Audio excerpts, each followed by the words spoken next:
Imagine waking up one morning, grabbing your coffee, stepping outside to enjoy the view, and finding out your entire 15,000-acre ranch is no longer yours. Not because you sold it, not because you missed a payment, but because a group of people who you've never met, never spoken to, and never given authority to decided they had the power to take it. And they did. You read the letter once, then twice, then again, hoping the word would change. But they didn't. It was official. Your land, your home, your livelihood, gone. Sold off under your nose by a homeowners association you never agreed to be part of. You feel your stomach drop. It's not just shock, it's betrayal. This isn't a movie. This is real. You own the land. You pay the taxes. You've run cattle across these fields. You fixed every broken fence and watched every sunrise from this soil. Yet somehow, someone thought they had more right to it than you. At first, it doesn't make sense. You live miles away from any subdivision. No gated community. No shared amenities. Just raw, open land. Trees. Fences. Dirt roads. The sound of the wind sweeping through the hills. You've had this ranch for years, maybe decades. It was passed down from your father and his father before him. And not once did anyone mention an HOA. But then it hits you. A new development was built near your property line a few years ago. Fancy homes. Cookie-cutter layouts. HOA rules that dictate everything from mailbox height to grass length. At the time, you didn't think much of it. Let them have their rules. You have your own life out here. You're self-reliant. You're not part of their world. That was your first mistake. Thinking they would stay on their side. It started small. A letter in the mail. A request to attend a community meeting. You laughed. You tossed it in the trash. What community? You're not in any HOA. You didn't sign up for this. You own your land free and clear. They must have made a mistake. But the letters kept coming. More aggressive this time. Demands. Fines. Threats of liens. You ignored them. Thought they'd go away. But they didn't. One day, a man in a suit showed up at your gate. He said he was from the HOA board and wanted to discuss your noncompliance. You told him to get off your property. He smirked, handed you a folder, and left. Inside were documents, pages of legal jargon.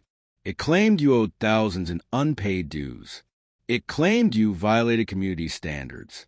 It even claimed the HOA had authority over your property. You toss it again. More trash. You thought, let them try. You never signed anything. You've never been part of their development. You've lived here long before their homes ever existed. They don't have a case. But they didn't try. They acted. Behind closed doors, without your presence or knowledge, the HOA moved forward. They filed liens with the county. They claimed unpaid dues as debt. They argued your property fell under their jurisdiction due to some obscure land annexation tied to an old plat map from decades ago. You never got a day in court. No one knocked on your door. No sheriff served papers. No phone call. Just one day, out of the blue, a letter saying your land had been auctioned off, sold to cover delinquent HOA dues. You drive into town, storm the county office, demand answers. The clerk gives you a blank look, shrugs, and says, "It's done." The paperwork's filed. Ownership transferred. 15,000 acres. Gone. Not because you lost it, but because someone decided you didn't deserve it anymore. And here's the worst part. They thought you'd do nothing. They thought you'd roll over, that you'd accept it, that they were too smart, too protected, too organized for someone like you to fight back. But they made one mistake. They underestimated who they were dealing with. Long before the letters, before the threats, before the suits and the court filings, there was just the land. Pure, wild, untouched land that stretched so far you could stand on the porch and not see the end of it. It wasn't fancy. It wasn't modern. But it was yours. Every inch of it. The kind of place where the only sounds you heard were the hum of the wind, the creak of the barn door, and the occasional call of the hawks circling overhead. This land wasn't just something you bought. It wasn't a vacation home or an investment. It was your life. Your family's history was buried deep in that soil. Your father's hands built the fences. Your mother planted the garden. You grew up riding horses through the hills, chasing deer, fixing broken gates, working the land. It taught you everything: hard work, patience, and pride. When people think of wealth, they picture money in banks or stocks on a screen. But for you, wealth was something else. It was acres. It was space. It was a freedom to wake up and walk your own dirt without answering to anyone. No one told you what color your barn had to be. No one cared if your grass grew too long. That's the way it had always been, until they came. It started with that new neighborhood being built a few miles down the road. At first, you watched from a distance. Bulldozers came in. Surveyors walked around with clipboards and neon vests. Then houses went up, fast, dozens of them. Clean little boxes with plastic fences and perfect lawns. The kind of place where people wave from driveways and compare lawn care services. You never minded it. They were close, sure, but not close enough to bother you. Or so you thought. You remember the day you got that first letter. It was printed on thick paper, formal-looking, with some HOA logo stamped at the top. You laughed, thought maybe it was a joke. Something sent to the wrong address. The letter welcomed you to the neighborhood association and invited you to a monthly board meeting. You almost threw out, but something about it felt off, so you kept it, just in case. More letters came. They weren't so friendly. They told you that you were in violation of community guidelines, that your fencing didn't meet standards, that your lack of landscaping was hurting property values. Property values? Of who? You hadn't sold a foot of land in over 20 years. You didn't build houses next to them. They built next to you. You wrote back, firm but polite. You told them they had the wrong person. You weren't in any HOA. Your land had been in your family longer than their development had existed. You sent copies of your deed, your original land survey, county records. You made it clear you wanted nothing to do with their community or their rules. They ignored it. Instead, they doubled down. More letters, bigger fines. Then came the so-called compliance officers, random people in polos and clipboards, pulling up to your front gate and snapping photos. You told them to leave. They said they were documenting violations. Violations of what, you asked? They didn't answer. Then the liens started showing up in the mail. You opened one envelope and saw a number $2, 300, unpaid HOA dues. Then another $5, 100 for property damage assessments. It made no sense. How could people you'd never met suddenly act like they owned a piece of your life? You tried to fight it. You called the county. You hired a lawyer. But the process was slow. Meanwhile, they moved fast. They had meetings, minutes, votes. And while you were working the land, while you were feeding cattle and fixing water lines, they were filing papers, making claims, and building a case. You didn't hear the auction happen. You didn't see the sale. You found out when a stranger drove down your road, stopped by your gate, and said he was the new owner. He held up a folded document like it meant something. You didn't say a word. You just walked back inside, closed the door, sat down at the table, and stared out the window. This wasn't a mistake anymore. This was war. You never thought it would go this far. They had your land, or at least they thought they did. But something inside you shifted the day that strangers stood at your gate, holding papers like they gave him the right to everything you had built. He smiled, polite enough, as if this was all routine. As if claiming someone else's legacy was just another day in real estate. You didn't smile back. You didn't shout. You didn't threaten. You didn't even answer his questions. You just turned around, walked back inside, and shut the door. Not because you were done, but because you were just getting started. You called your lawyer the next morning. Not the small-town attorney you'd use for simple paperwork. This time, you needed someone who knew exactly how to tear through the fine print and pull back every curtain. Someone who'd been in the trenches before and walked out with a victory. It didn't take long to find the right one. The first thing he said when he read the paperwork was simple. This is illegal. Those 3 words were enough to spark something inside you that had been buried under all the frustration. Finally, someone saw it. Someone who could prove it. Together, you started digging. And what you found was worse than you expected. The HOA didn't just bend the rules. They ignored them completely. They used an outdated plat map from 30 years ago to claim your land was part of their community, a map that had been redrawn and corrected multiple times since then. They used a fake quorum to pass the vote to place a lien on your property. The meeting where they decided your fate, it never even happened, at least not legally. And the foreclosure rushed through without proper notice. No court appearance, no verified process server, just paperwork quietly pushed through the county office, counting on no one looking too closely. They knew most people would be too busy, too tired, too overwhelmed to fight back. But you weren't most people. You handed your attorney every document you ever saved, deeds, tax records, old maps, family records, land surveys. Some were decades old, handwritten even, but they told the truth. They told the real story of your land. A story no HOA could erase with a rubber stamp. What followed was months of back and forth. Legal filings, counterfilings, hearings. You showed up to every single one. So did they. But something was different now. They weren't smirking anymore.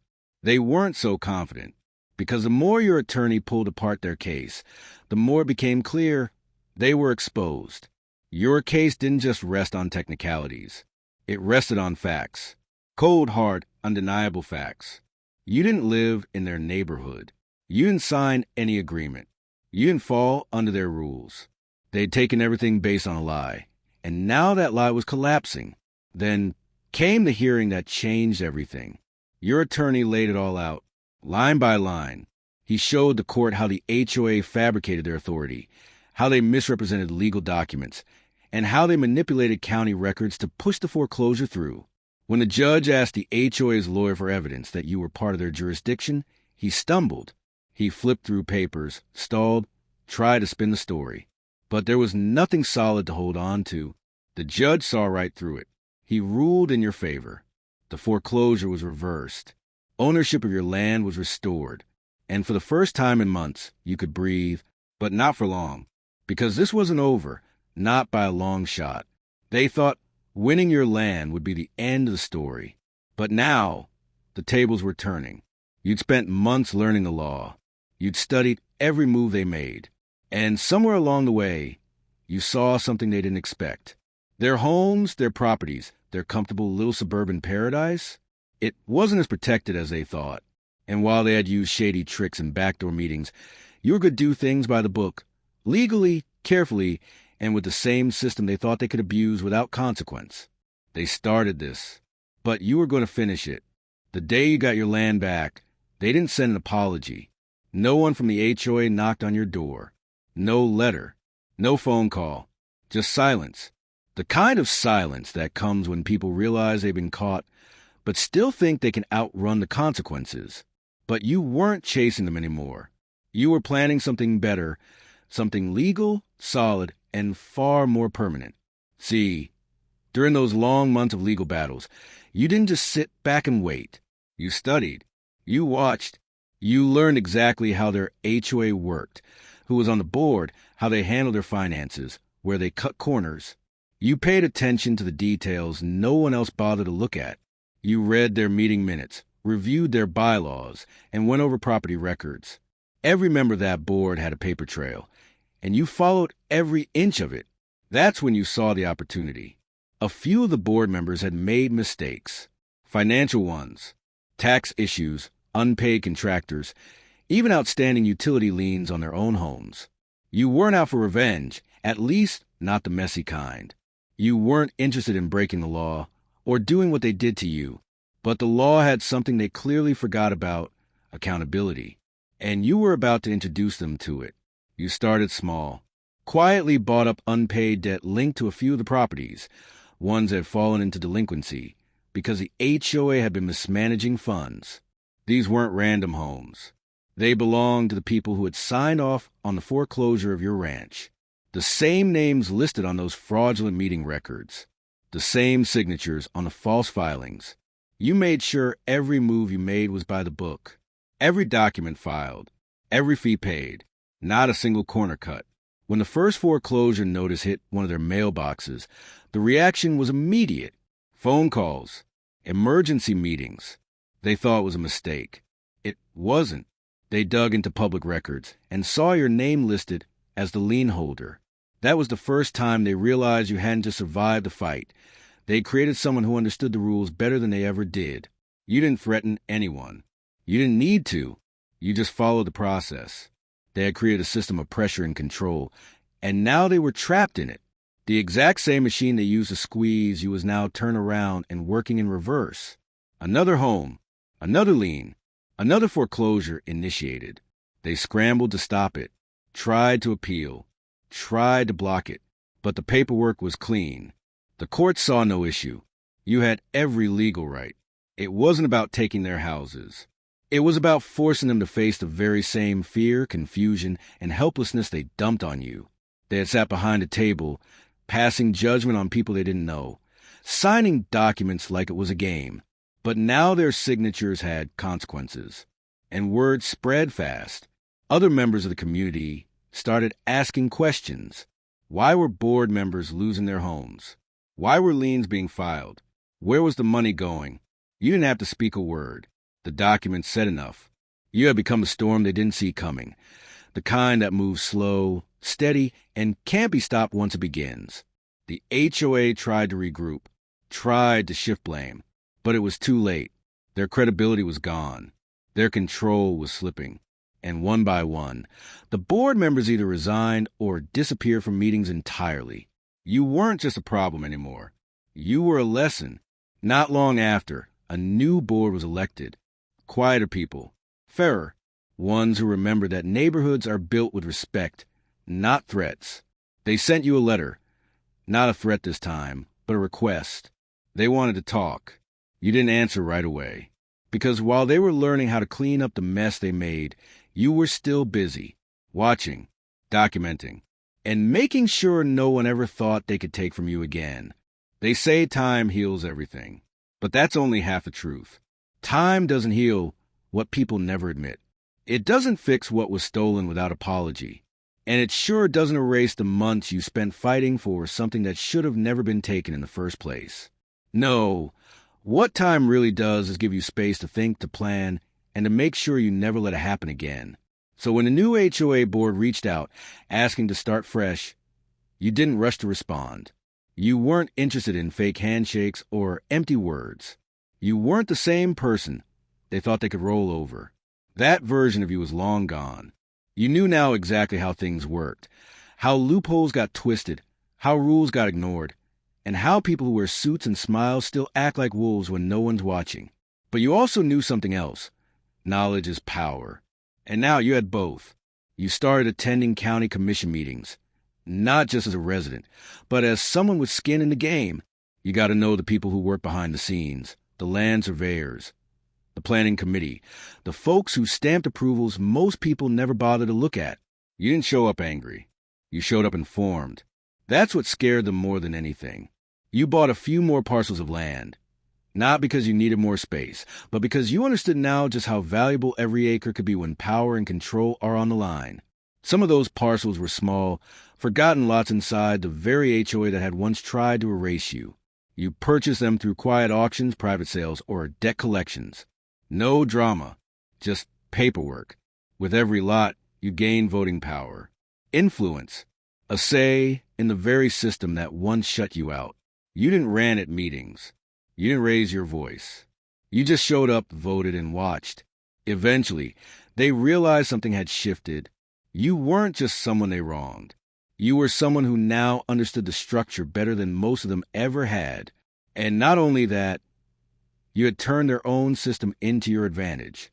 The new board, for the most part, stayed out of your way. But the damage was already done. The neighborhood was different now. People were whispering, asking questions, wondering how everything had spun out of control so fast. Some of the old board members had left town. A couple were still fighting lawsuits of their own. One tried to sue you back, claiming harassment. That case was dropped before it even got off the ground. Turns out, judges don't like hypocrisy. Through it all, you didn't make speeches. You didn't post online. You let the facts speak for themselves. But you did one thing quietly, something no one expected. You started a nonprofit, a small legal resource group for landowners like you, people who have been taken advantage of by overreaching HOAs. You hired a couple of lawyers, funded it yourself, created templates, guides, and even a hotline. Within 6 months, you were hearing from people across the state, ranchers, retirees, families, all with similar stories, all thinking they were alone. You weren't just fixing what happened to you. You were helping others fight back, too. Word got out. Local news caught wind of it, then regional outlets. Before long, your story wasn't just a cautionary tale. It was a blueprint. How to stand your ground, how to stay legal, how to turn knowledge into defense and action into justice. And the best part? You did it without breaking a single rule. The very people who thought they could take your land in silence, you had ended up building a platform that helped you amplify your voice. They gave you a reason to learn, a reason to get involved, and a reason to protect what matters. Not just for yourself, but for everyone else they thought couldn't fight back. So while they rebuilt their fences and patched their roads, you kept building something far more lasting. And you made sure that anyone who ever tried to do to someone else what they did to you would think twice before even writing the first letter. It was never about revenge. Not really. That's what people on the outside assumed. When they heard how you got your land back, how you turned the tables, how you legally acquired the properties of the very people who tried to destroy your life, they called it payback. Sweet justice. Karma.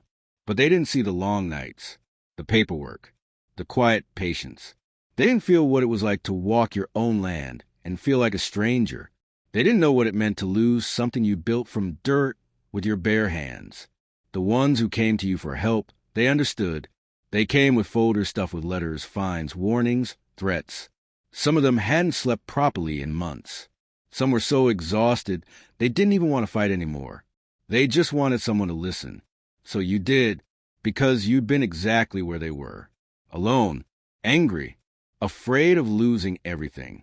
You never expected to become a name people pass around in hushed conversations at HOA meetings. But it happened, first locally, then statewide. The story spread not because you were loud, but because you were careful. Everything you did was rooted in truth and built on the law. No shortcuts, no shady deals.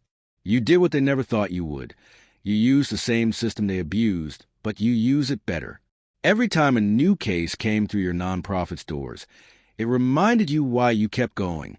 A widow whose home was nearly foreclosed over a mailbox design. A disabled veteran fined for unapproved exterior colors. A single mother buried in legal fees because her grass was 2 inches too high. You couldn't fix everything, but you could give them a map, a way forward, a reason not to give up. And for every person you helped, the weight of what they tried to take from you grew lighter. The HOA that sold your ranch, it still exists technically, but it's barely holding on. After the board crumbled, the members started turning on each other. Lawsuits flew back and forth. Accusations of misused funds. A few of them even claimed they were just following orders. You didn't care. That wasn't your concern anymore. You weren't looking backward. You still live on that same land. The 15,000 acres they tried to erase with one signature. You repaired the barn, repainted the house. Not because you needed to, but because you wanted it to feel like yours again. And in the evenings, when the wind settles and the sky turns gold, you sit out on the porch, same as you used to, and just breathe. It took time to feel peace again. It wasn't something you could buy or force. It came slowly, like the land healing after fire, 1 acre at a time. And then there was that letter, not from the HOA. This one came from a family who used to live in the neighborhood. They'd moved away, said they were tired of the politics, the fear, the gossip, but they wrote to thank you. They said what happened to you changed the way people think around here. It made them realize that just because someone's in a position of power doesn't mean they're right. That you don't have to stay quiet just because someone tells you to. You read that letter twice. Then you folded it and placed it in a drawer with everything else.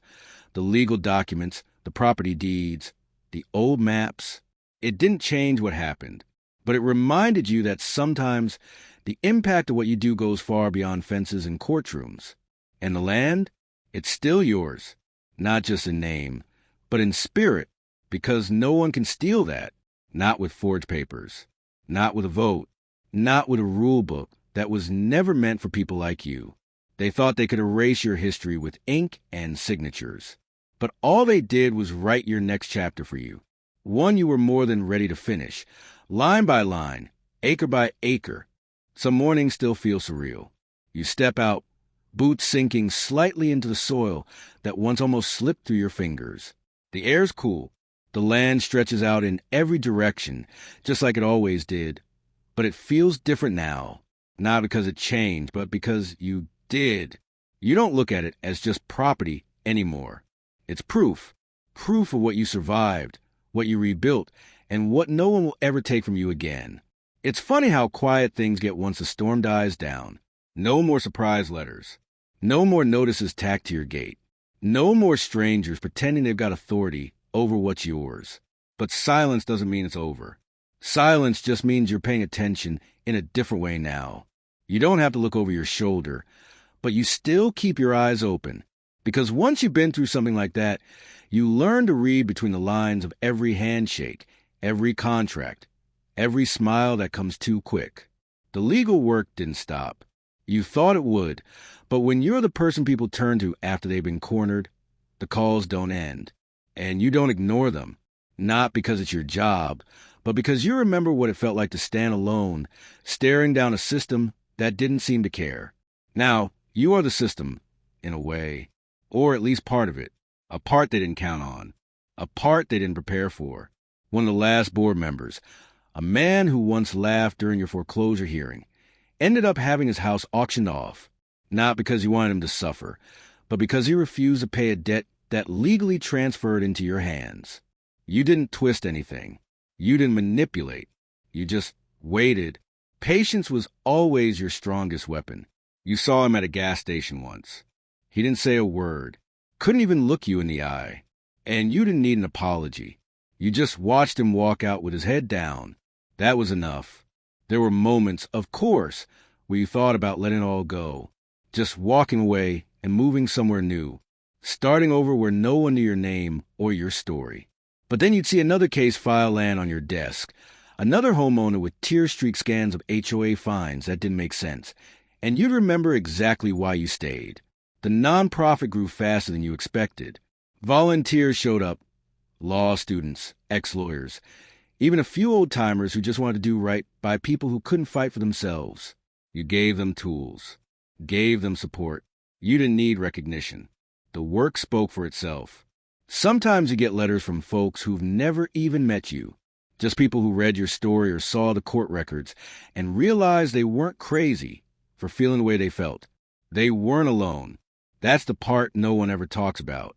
How isolating it is when a group with power decides you're a problem, when they write you out of your own life and expect you to nod and move on. But you didn't nod. You didn't move on. And now the land they try to claim sits right where it always has, untouched, free and deeply yours.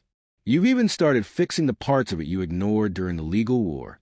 The old fencing near the back pasture, the pond that overflowed last winter, the fence line that needs reinforcing near the west tree line. Work that feels good now. Work that heals instead of hides pain. Once in a while, you get a visit from someone who remembers the old you, a friend, a neighbor, someone who watched everything unfold and didn't know what to say back then. Now they talk more. They ask questions. They say things like asterisk, I wish I'd stood up for you sooner. Asterisk, you just nod. No bitterness. No blame. Because they're standing now, and sometimes that's what matters most. And still, people keep calling. More stories. More cases. Some just beginning. Some already in flames. You listen. You guide. You tell them exactly what you wish someone had told you when it all started. Asterisk, you're not powerless. You just haven't learned how to fight back yet. Asterisk, and then you show them how. The dust doesn't settle all at once. It comes down slow, over weeks, months, even years. And while everything on the surface looks calm now, there's always something shifting underneath. That's how it works with power. The moment someone loses it, Someone else tries to pick it up, but you learn how to keep it from being used the wrong way again. Because you've lived through what happens when nobody's watching, and you're not about to let history repeat itself. You started showing up at HOA training meetings, not as a protester, not even as a speaker, just as a quiet observer. You listened to how new board members were being trained. You noticed how little they were taught about the limits of their authority. It wasn't always malice. Sometimes it was just ignorance mixed with ego, and that's the most dangerous combination. So you introduce a small policy proposal, then another, then one more. Each change you pushed for was simple: transparent voting, mandatory homeowner education, financial audits done by third parties. They didn't sound dramatic, but they mattered. They stopped things before they could spiral. It wasn't about control. It was about balance. A few people pushed back, said things like, "You've done enough," but they didn't understand. You weren't doing this for yourself anymore. You were doing it for every single person who was too tired, too busy, or too scared to fight a system they didn't build but were forced to live under. You were becoming the kind of advocate you wished you had when this all started. The ranch remained untouched by any HOA involvement, of course. You made sure of that. Legally detached. Completely independent. You even turned part of the land into a kind of informal retreat. Nothing fancy, just a spot for people who needed to breathe, who needed to remember what quiet sounded like. People from across the state started visiting, not for tours, not for social media clout, just to get away from the walls closing in on them back home. Some of them cried when they arrived. Others just sat in silence for hours. You never pried. You didn't have to. You already knew what they were carrying. Every so often, you get pulled into a legal case that hit a little too close to home. A familiar HOA tactic. A repeat of the same dirty game you lived through. And every time it happened, the fire in you sparked back up, not out of anger, but out of duty. Because now, you weren't just someone who survived. You were someone who knew how to win.